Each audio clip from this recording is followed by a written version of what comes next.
In my time researching Zoom etiquette, so many of the comments from professionals I spoke with revolved around this one topic, and that was people showing up to high-level meetings and frankly embarrassing themselves by not rising to the occasion or being unprepared for the seriousness of the moment. And I've heard countless stories. I could share a few of people presenting to executives in hoodies or taking client calls from a busy cafe or in their cars, cats walking across keyboards in deal closing presentations. So it all sounds funny until it's your team who blows a deal and loses credibility.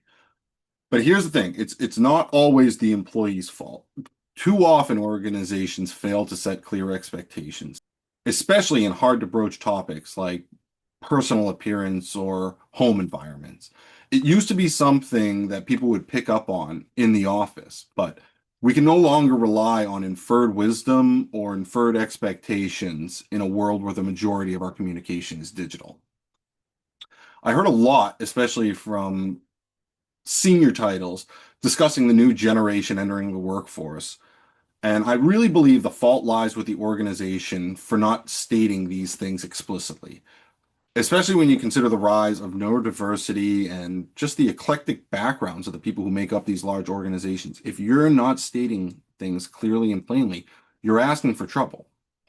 So that's why Zoom etiquette, it's not about nitpicking or judging people's choices. It's about creating a shared standard. And the best way I've found to do that is through a framework covering both internal and external call categories.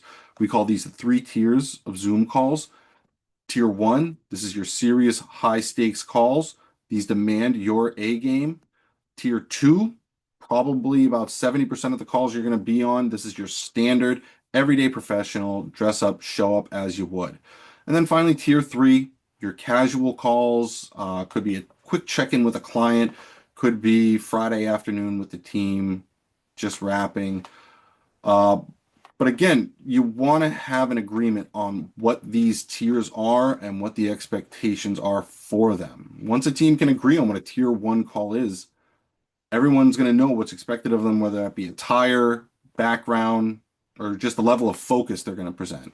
It's simple, but it's powerful. You're not critiquing the individual. You're giving everyone a target to aim for. So ask yourself, does your organization define what qualifies as a tier one, as a tier three? Does your manager explicitly state the importance of the call you're scheduled to be on? And do you know what those expectations are? If not, you're leaving people to guess. And in virtual communications, guessing often means getting it wrong.